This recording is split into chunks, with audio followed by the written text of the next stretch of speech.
Good morning बच्चों।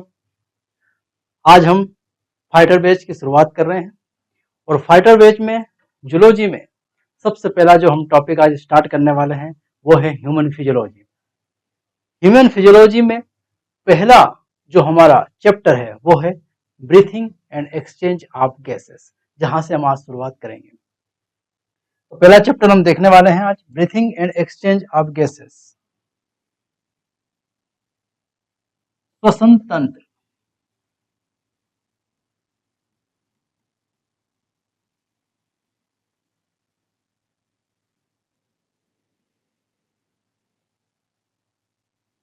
अंग्रेजी में इसको कहा है respiratory system.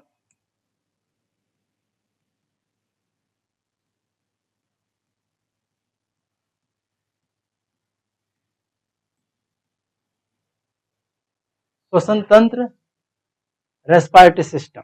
Breathing and exchange वाले चैप्टर का सबसे पहला हम टॉपिक जो समझने वाले हैं वो है श्वसन तंत्र, रेस्पिरेटरी सिस्टम। और इसमें इन सारे तंत्र की अगर हम बात करें,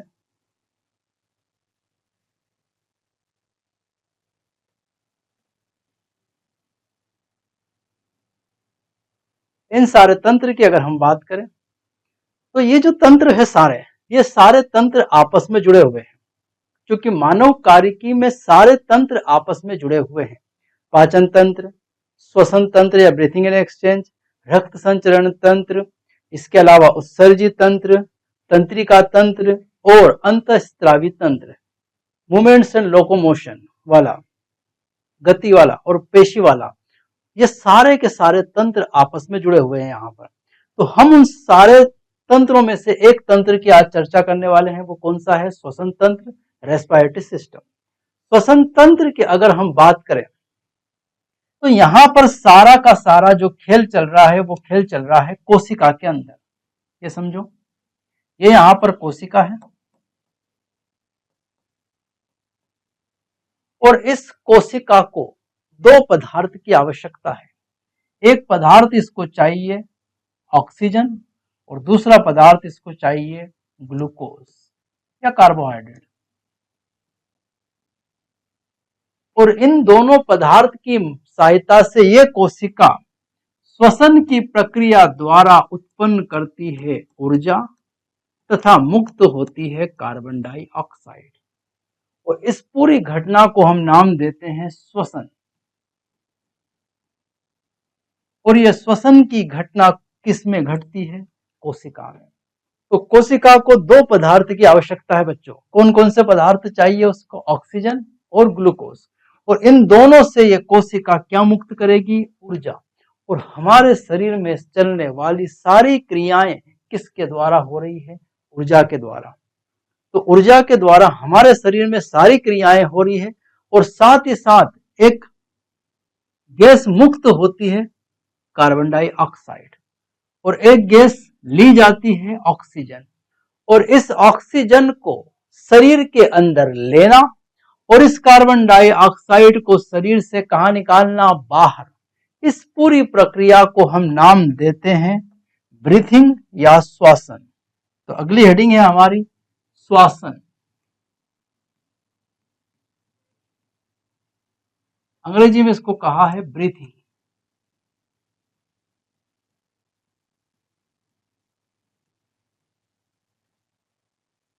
श्वसन या ब्रीथिंग क्या है उसकी मैं यहां पर परिभाषा लिख देता हूं। श्वसन या ब्रीथिंग क्या है, और उसको यहां से हमने जो समझने की कोशिश की उसको वापस से जोड़ने वाला हूं मैं।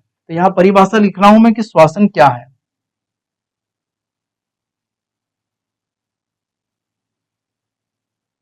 वातावरण से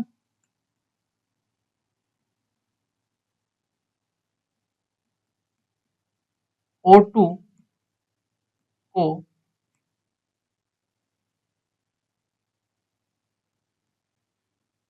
शरीर में लेना व कोशिका द्वारा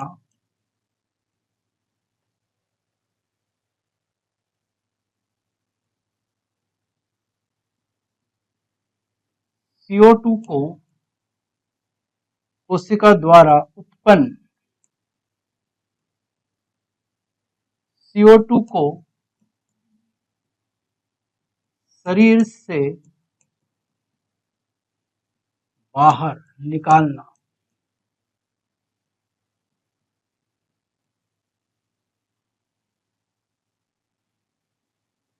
निकालने की प्रक्रिया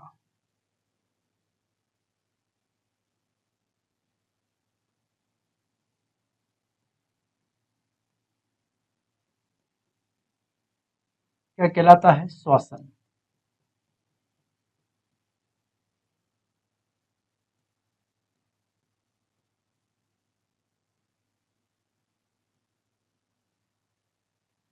एक और पॉइंट जो एनसीईआरटी में दिया है, श्वसन को ही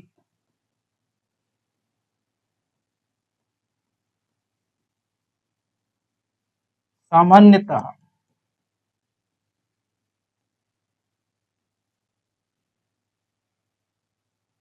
श्वसन कहा जाता है।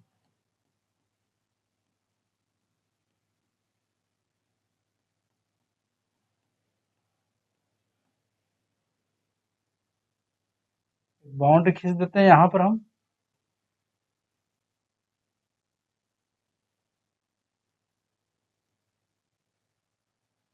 फिर समझो, यहां पर हमने एक परिभाषा दी है, यहां पर किसकी परिभाषा दी है? श्वसन की या ब्रीथिंग की।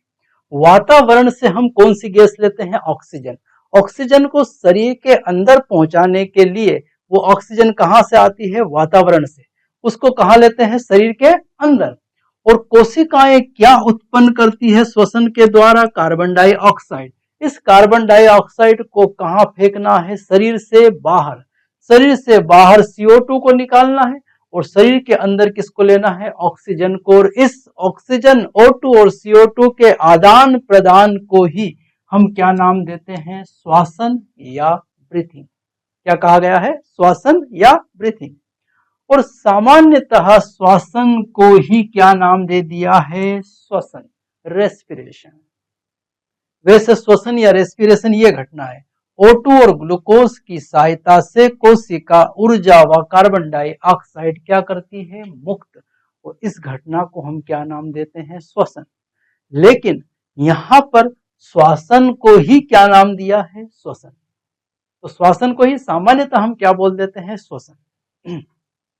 तो समझ में आए बच्चों ये परिभाषा श्वसन की, कि ऑक्सीजन को वातावरण से लेना और CO2 को जो कोशिका द्वारा मुक्त होती है उसे शरीर से कहां निकालना? बाहर। और ये O2 CO2 के आदान प्रदान को ही क्या नाम दिया गया है? श्वसन या ब्रीथिंग कहा गया है। ठीक है। अब हम चलते हैं कि विभिन्न जीवों में श्वसन के अंग क्या है। क्या श्वसन के अंग सभी जीवों में एक जैसे ही हैं? क्या हमारे शरीर में फेफड़ा है? बिल्कुल है।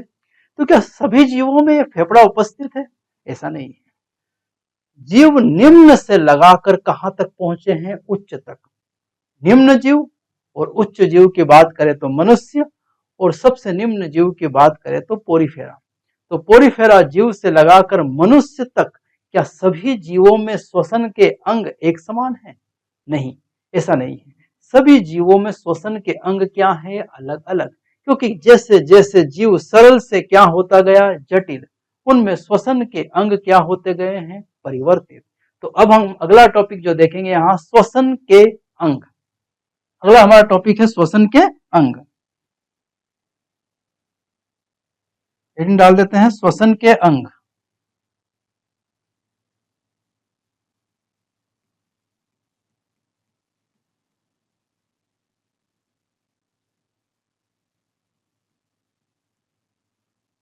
रेस्पिरेटरी ऑर्गन, श्वसन के अंग।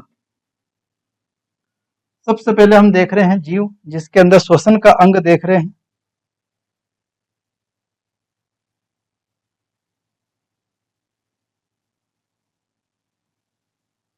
यहां ले रहे हैं स्पंज,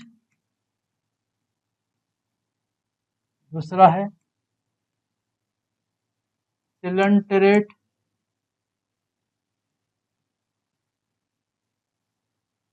तीसरा है चपटे क्रमी।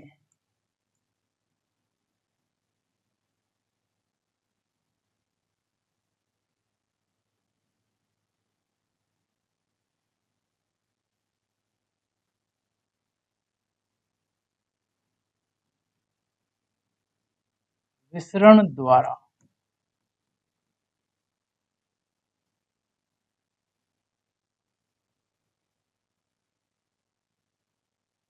शरीर सतह से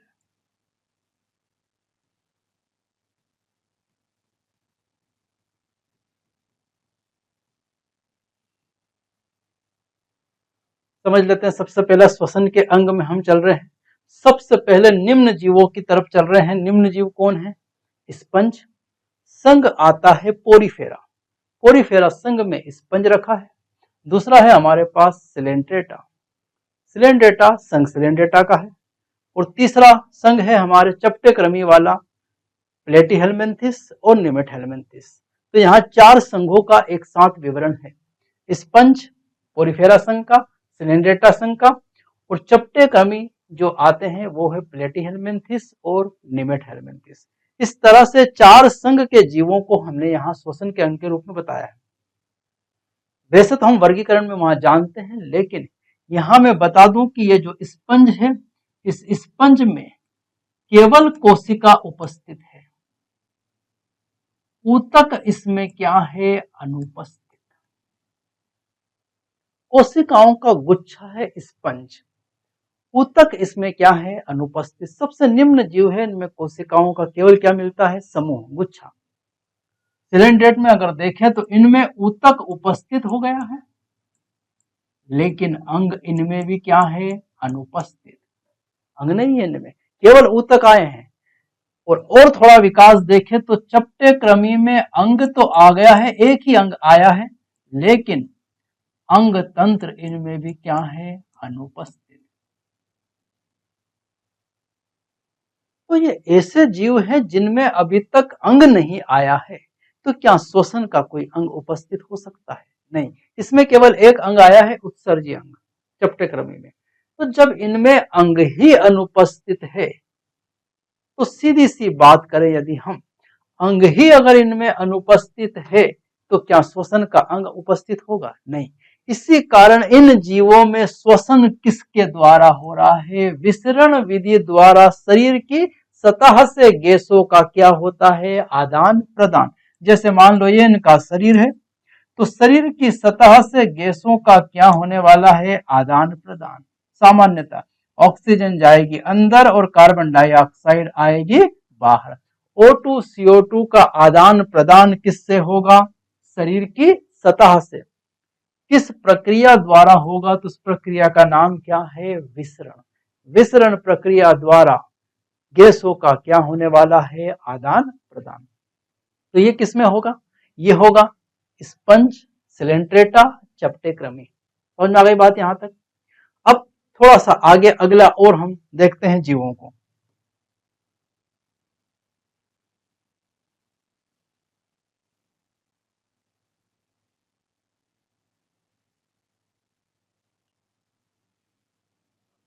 अगले जीव है हमारे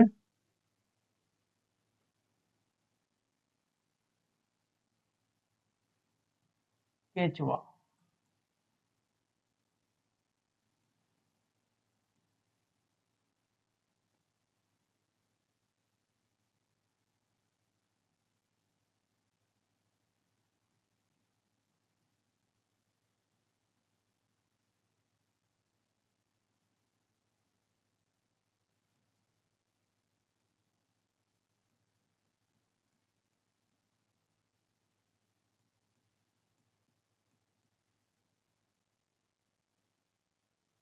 आर्द्र त्वचा को हम यहाँ बोलते हैं क्यूटेनिया,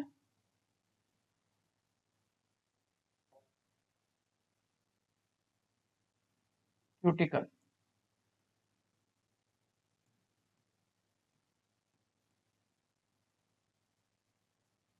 चलो केचुए की अगर हम बात करें यहाँ पर, तो यह है केचुए का शरीर। और इस केचुए के शरीर के ऊपर एक परत है जिसको हमने आर्द्र परत कहा है, क्यूटिकल। अब हम अगला जो जीव देख रहे हैं वो कौन सा है? केचुआ। और केचुआ आता है संघ एनेलिडा का। संघ एनेलिडा का जीव है केचुआ। और केचुए की ऊपरी सतह पर होती है आर्द्र क्यूटिकल, नमी वाली क्यूटिकल की एक परत है। और इस क्यूटिकल का काम है ऑक्सीजन का अवशोषण करना। यह ऑक्सीजन को क्या कर लेती है? अवशोषित। कौन? क्यूटिकल। और जब यहाँ ऑक्सीजन अवशोषित हो जाती है तो उस ऑक्सीजन का हो जाता है विसरण। विसरण द्वारा ये ऑक्सीजन कहाँ चली जाएगी? केंचुए के शरीर में। केंचुआ आता है संघ एनेलिडा का। बारिश के दिनों में दिखाई देता है केंचुआ, लंबे शरीर वाला होता है, बेलनाकार शरीर वाला। और इसमें CO2 गैस कहाँ चली जाती है? शरीर से बाहर। किस विधि द्वारा? विसरण। तो विसरण विधि द्वारा ही O2 CO2 का क्या हो जाता है? आदान प्रदान। किसमें? केंचुए में। कि सर यही वाली प्रक्रिया तो हमने इन तीनों में भी देखी। इन तीनों में और इसमें यह अंतर है कि केंचुए में अंग तंत्र विकसित हो गया है। क्या विकसित हो गया है? अंग तंत्र। लेकिन श्वसन का अंग अभी विकसित नहीं हुआ। लेकिन यहां पर सीधा शरीर की सतह से गैसों का आदान प्रदान नहीं हो रहा है, क्योंकि थोड़े विकसित हो गए हैं, इसलिए किसकी जरूरत लगी है? आर्द्र क्यूटिकल की। आर्द्र क्यूटिकल के माध्यम से ही गैसों का क्या हो रहा है? आदान प्रदान। आर्द्र क्यूटिकल गैसों का क्या कर रही है? अवशोषण और फिर विसरण द्वारा शरीर में आना और जाना चल रहा है। ये केंचुए में देखा। अगला हमारा है कीट। अगला जीव है हमारा कीट।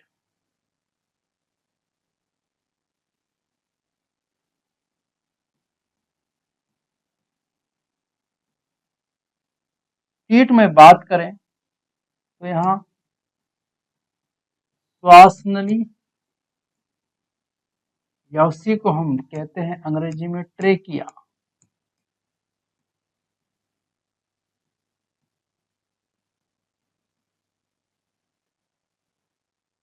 कीट जो कि संघ आर्थ्रोपोडा के जीव हैं। कीट किस संघ के जीव हैं? आर्थ्रोपोडा। और आर्थ्रोपोडा के जीव कीटों में श्वसन का अंग विकसित हो गया है। अब वो क्या आया है? श्वास नली। श्वास नली ट्रेकिया के द्वारा गैसों का क्या हो रहा है? आदान प्रदान। तो समझ लेते हैं ट्रेकिया किस तरह की है इन जीवों में। ये ट्रेकिया मतलब विंड पाइप, ये पाइप जैसी होती है और ये इनके शरीर में जाकर पतली पतली पाइपों में बढ़ जाती है। इस तरह से, इस तरह से इनके जीवों में जाकर ये ट्रेकिया पतली पतली पाइपों में क्या हो जाती है? बढ़ जाती है। और ये पाइपें जाकर खुलती है कोशिकाओं में। ये कोशिकाओं में खुल रही है। और इन कोशिकाओं में जब ये खुलती है तो गैस इधर से जाएगी। ये आई हमारी ऑक्सीजन, O2। O2 इधर से होते हुए कहां जाएगी? ऑक्सीजन कोशिका के पास। और कोशिका से जो मुक्त होगी CO2, कार्बन डाइऑक्साइड, ये CO2 कोशिका से मुक्त हुई। ये CO2 यहां से कहां निकल जाएगी? बाहर। तो O2 CO2 का आदान प्रदान यहां पर एक पाइप के द्वारा होगा और इस पाइप को हमने क्या नाम दिया है? श्वास नली या ट्रेकिया। इस ट्रेकिया के द्वारा ही गैसों का क्या हो रहा है? आदान प्रदान। इसमें कीटों में, तो कीटों में थोड़ा विकास हुआ है। हम देख रहे हैं ये सरल फिर जटिल और फिर उससे जटिल जीव। जैसे जैसे जीव की जटिलता बढ़ रही है, श्वसन के अंग की जटिलता भी बढ़ती जा रही है। चलो अगला अंग देखें हम।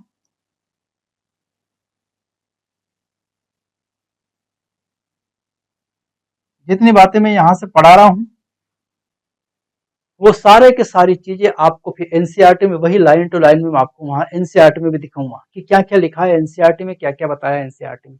क्या वही है जो हम यहाँ पढ़ रहे हैं? क्या ये सब एनसीईआरटी में एज इट इज है? बिल्कुल। एनसीईआरटी की लाइन को ही मैंने सरल और शॉर्ट करके यहाँ समझाने की कोशिश की है। और यही का यही जो आपको यहाँ पेज दिखाई दे रहा है, ये पेज आपको बच्चों पीडीएफ के फॉर्म में भी अवेलेबल हो पाएगा। एक तो लेक्चर दिखेंगे वो अलग, और पीडीएफ के फॉर्म में भी ये मिलेगा, ताकि आपके शॉर्ट नोट्स बन जाएंगे। यहाँ पर एक प्रॉपर शॉर्ट नोट्स के फॉर्म में पीडीएफ के रूप में भी आपको उपलब्ध कराए जाएंगे। चलो अगला हमारा टॉपिक है यहां से कीट के बाद में जलीय आर्थ्रोपोडा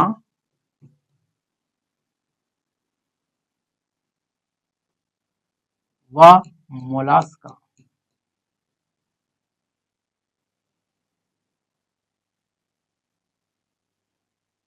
श्वसन का अंग है इनमें क्लोम, या गिल द्वारा। समझ लेते हैं, आर्थ्रोपोडा संघ के ही जीव थे हमारे कौन, कीट। अब जलीय आर्थ्रोपोडा ऐसे आर्थ्रोपोडा वाले जीव है जो पानी के अंदर रहते हैं। तो अब श्वास नली में पानी घुस जाएगा, अब कोई काम आने वाली है नहीं। तो जलीय आर्थ्रोपोडा में थोड़ा सा विकास हुआ और इनमें लगाया गया है क्लोम या गिल्स। जो मछलियों में गिल्स होते हैं वैसे ही गिल्स जलीय आर्थ्रोपोडा या किसमें मिलेंगे, मोलास्का में। और ये गिल्स में इस तरह से ये गिल्स होते हैं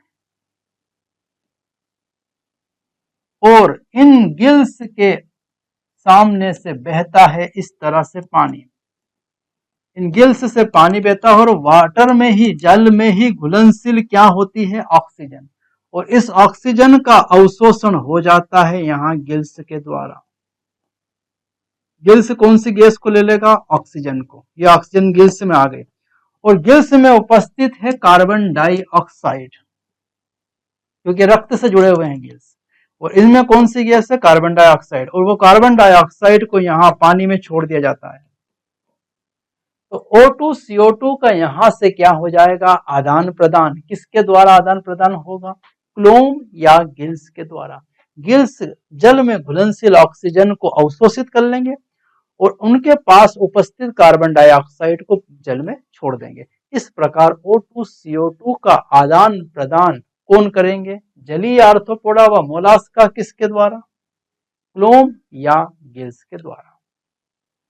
चलो अब चलते हैं अगला हमारा स्थलीय आर्थ्रोपोडा व मोलास्का।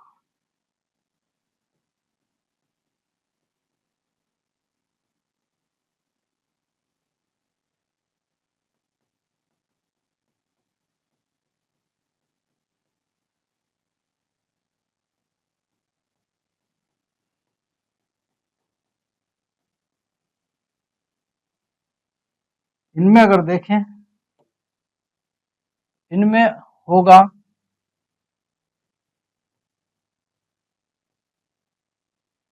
फुफ्फुस या फेफड़ा।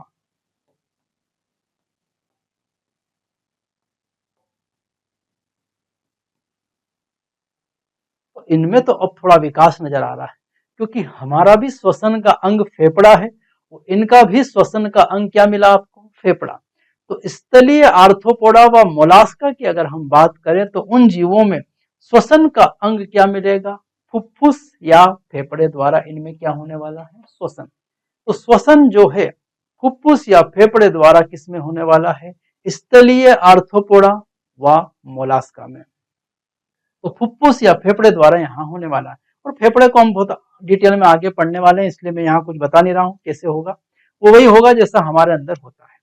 तो ये स्थलीय आर्थ्रोपोडा व किसकी बात की हमने, मोलास्का की। चलो अगला हम जीव देखें हमारे पास, वो है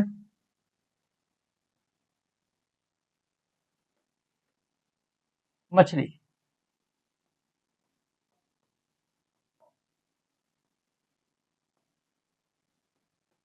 और मछली में होता है क्लोम या गिल द्वारा।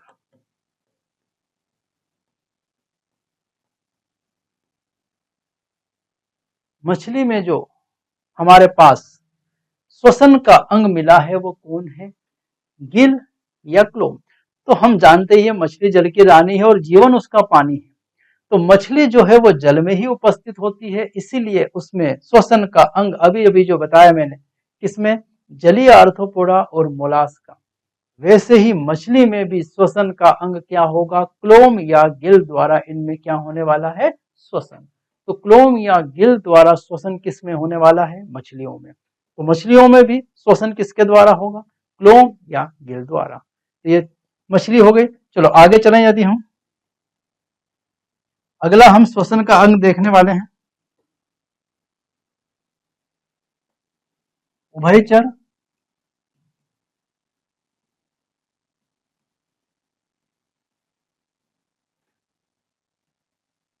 सरीसृप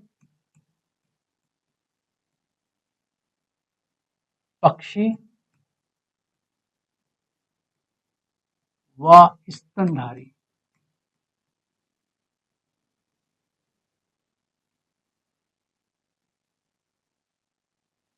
इनमें श्वसन का अंग जो होगा वो होगा फेफड़ा।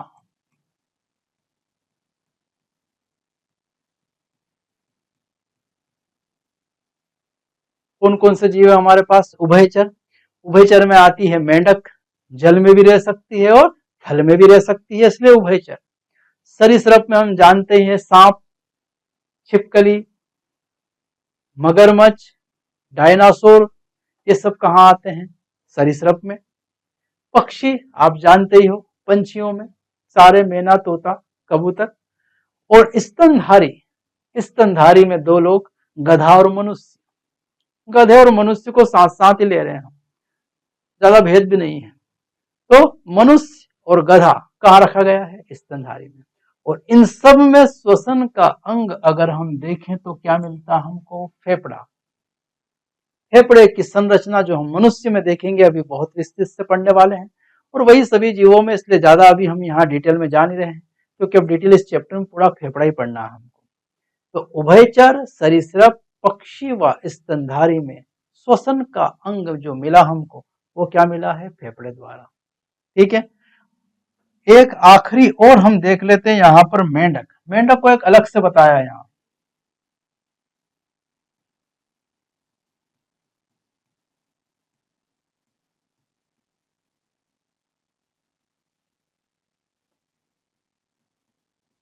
नम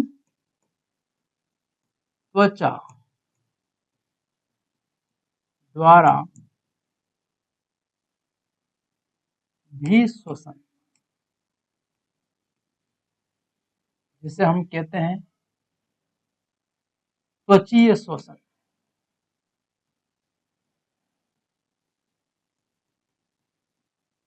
या अंग्रेजी में कहते हैं क्यूटेनियस रेस्पिरेशन।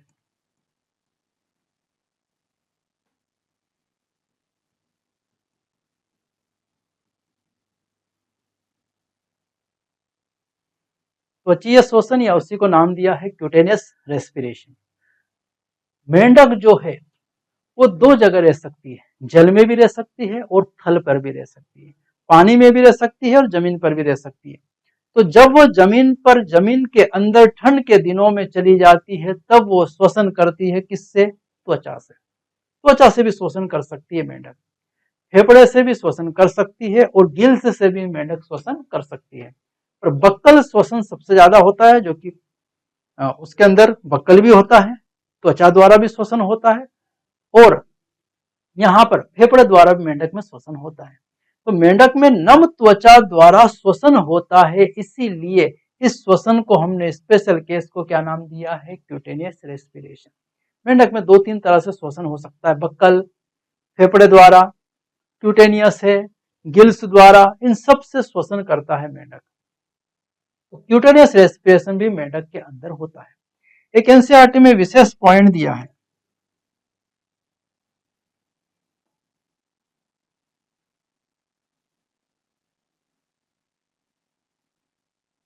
श्वसन की क्रिया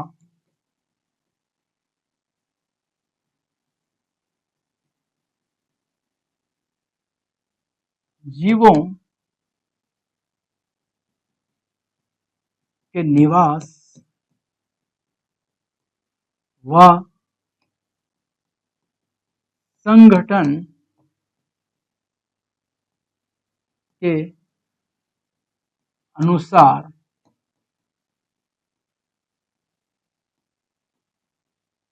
बदलती है या परिवर्तित होती है। ये एक स्पेशल पॉइंट दिया है एनसीईआरटी ने। श्वसन की क्रियाविधि जो है वो जीवों के निवास और उनके संगठन के अनुसार बदल जाती है। बिल्कुल सही है। कोई जीव अगर पानी में रह रहा है जैसे मेंढक, तो वो श्वसन अलग तरीके से करेगा, और जब वही मेंढक कहाँ आ जाएगा, उसका निवास स्थान बदल जाएगा, वही मेंढक कहाँ आ जाएगा? जमीन पर, तो श्वसन का अंग बदल जाएगा उसका। तो मेंढक का श्वसन का अंग उसके निवास के अनुसार क्या हो जाता है? बदल जाता है।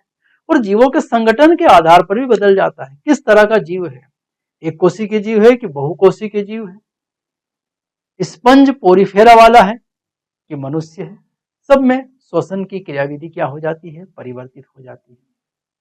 तो ये एक महत्वपूर्ण पॉइंट एनसीईआरटी में लिखा था।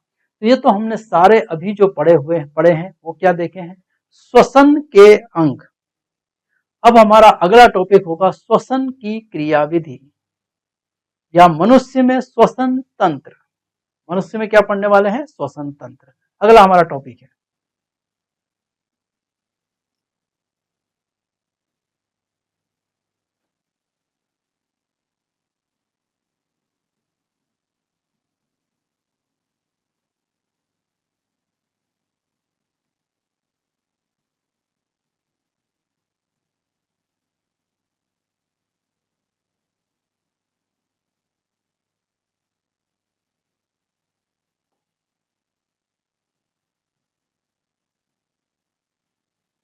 Human respiratory system.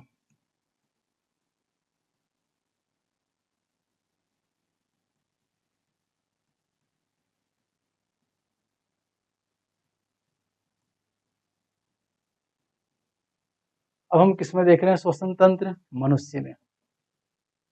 हमारा श्वसन तंत्र हम अब क्या करने वाले हैं, समझने वाले हैं।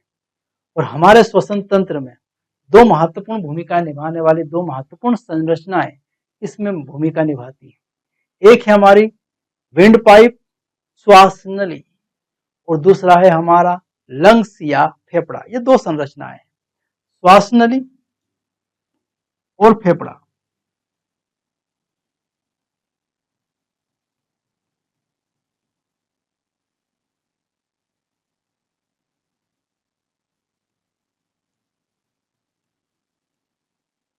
दो मुख्य संरचनाएं हैं हमारे श्वसन तंत्र में, एक श्वास नली और दूसरा है फेफड़ा।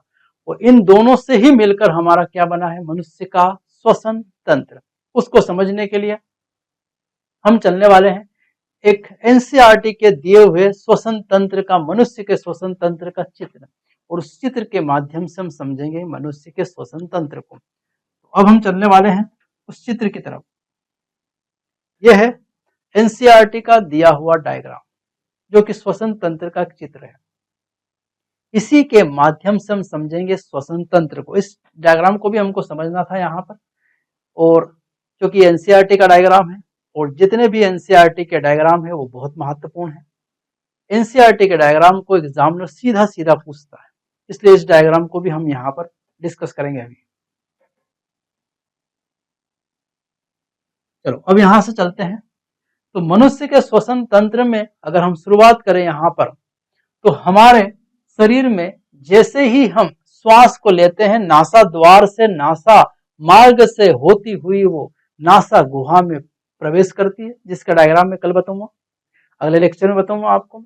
अभी इस डायग्राम को समझेंगे केवल आज हम, और फिर इसके एक एक भाग को, छोटे छोटे भागों को लेकर मैं पूरे इस डायग्राम को एक्सप्लेन करूंगा।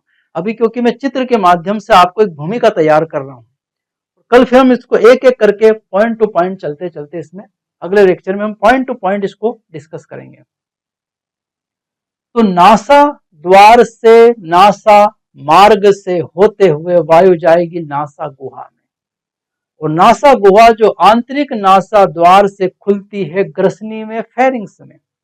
फेरिंग्स वो कॉमन द्वार है जहां पर वायु और भोजन दोनों आता है, आहार दोनों आता है। और वहां पर जहां पर ये लगा हुआ है, दो पाइप लगी हुई है। एक पाइप को हमने नाम दिया है ट्रेकिया या श्वास नली। क्या नाम दिया है, ट्रेकिया या श्वास नली। और इसी के पीछे लगी होती है आहार नाल, इसोफेगस, आहार नाल है वो, ठीक है। इस श्वास नली के ऊपर, एक पाइप के ऊपर, ये खुली पाइप है और इसमें भोजन भी जा सकता है, और उस भोजन को, जब भोजन जाता है तो इस पाइप को ढकने के लिए एक ढक्कन लगाया है, और उस ढक्कन को हमने नाम दिया है कंठ आच्छद।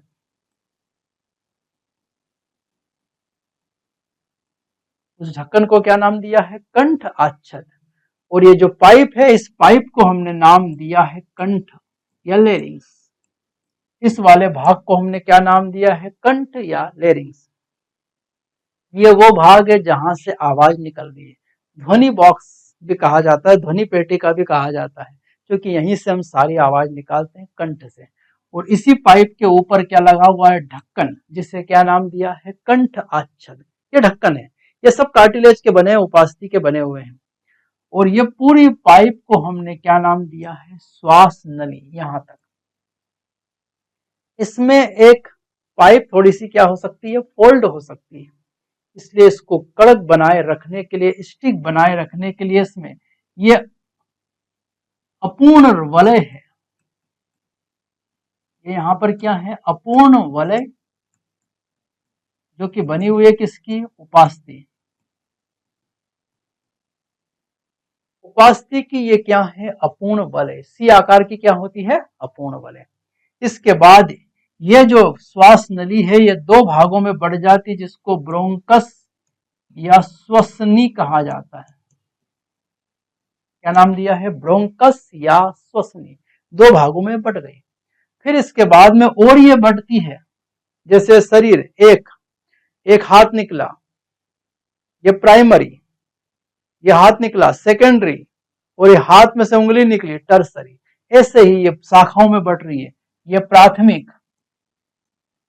प्राथमिक श्वसनी, ये इधर बढ़ गई, ये द्वितीयक श्वसनी, फिर और ये शाखाओं में बढ़ गई, तृतीयक श्वसनी। तो प्राथमिक, द्वितीयक, तृतीयक श्वसनी में क्या होती जाती है, बढ़ती जाती है, शाखाओं में बढ़ती जाती है। वैसे जैसे जड़ देखी होगी पेड़ की जड़ जिस तरह से शाखाओं में बढ़ जाती है, वैसे ही ये प्राथमिक द्वितीयक शाखाओं में क्या हो गई है, बढ़ गई। कौन बढ़ गई है, श्वसनी। और इस श्वसनी का आखिरी सिरा कहलाता है ब्रोंक्यूल्स, ये भी श्वसनी है, छोटी है। और इस ब्रोंक्यूल पर लगा होता है, श्वसनी पर लगी होती है एल्वेलाई या वायु कुपिका। क्या लगी होती है, एल्वेलाई या वायु कुपिका। और इन वायु कुपिकाओं का गुच्छा मिलता है ब्रोंक्यूल्स पर। जैसे अंगूर का गुच्छा होता है, वैसे ही ब्रोंक्यूल्स पर वायु कुपिकाओं का क्या होता है, गुच्छा। और ये सब जो संरचनाएं हैं, कौन कौन, श्वसनी, प्राथमिक द्वितीयक श्वसनी, ब्रोंक्यूल्स और वायु कुपिका मिलकर निर्माण करते हैं किसका, लंग्स का या फेफड़े का। ये आपको फेफड़ा दिखाई दे रहा है, एक, और ये दूसरा। ये टोटल मनुष्य में कितने फेफड़े होते हैं, दो। ये फेफड़े सब इन्हीं से बने हुए हैं यहाँ पर। और इस फेफड़े को घेरे हुए एक आवरण है जिसको कहा जाता है फुफ्फुसीय आवरण।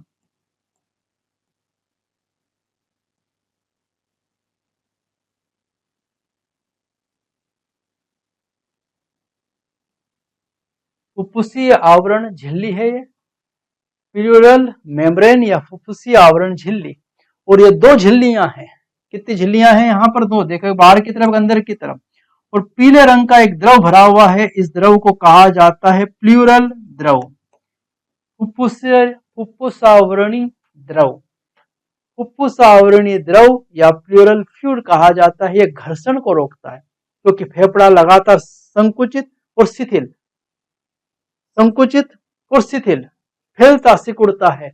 और घर्षण होगा, जब फैलना सिकुड़ना होगा तो घर्षण से कौन बचाएगा, ये द्रव बचाएगा। और बीच में यहाँ रखा हुआ है हार्ट या हमारा हृदय, सबसे कीमती भाग को यहाँ बीच में रखा है, हृदय को। और नीचे ये डायाफ्राम है, क्या है, डायाफ्राम।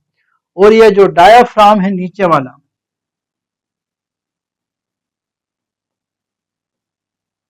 ये डायाफ्राम वक्ष को उदर गुहा से क्या करता है, अलग। वक्ष को उदर गुहा से अलग करने वाला, सेपरेट करने वाला कौन है, डायफ्राम। ये डोम शेप्ड होता है, इस तरह का होता है। और जब हवा भरती है तो सीधा हो जाता है। हम पढ़ेंगे क्रियाविधि में आगे इसको। ये पूरा हमारा डायग्राम था। ये पसलियां दिखाई दे रही है, कटी हुई पसलियां हैं। कैसी है, कटी हुई पसलियां हैं, दोनों तरफ जो दिख रही है पसलियां हैं। ये जो हमारा वक्ष रीजन है, इसमें पसलियां हैं, उन पसलियों को यहाँ दिखाया गया है चित्र के माध्यम से। यह पूरा का पूरा चित्र था, किसका है, ये हमारा श्वसन तंत्र का। तो मनुष्य का श्वसन तंत्र का ये चित्र है। इस चित्र को हमने यहां से समझा है। अब इसके एक एक करके भाग हम नेक्स्ट लेक्चर में डिस्कस करेंगे कि इसके आगे वाले भाग कैसे रहेंगे। नासा द्वार से शुरू करेंगे तो हम अंदर तक पहुंचेंगे। कहां तक? वायु कुपिका तक। कहां तक जाने वाले हैं? वायु कुपिका तक।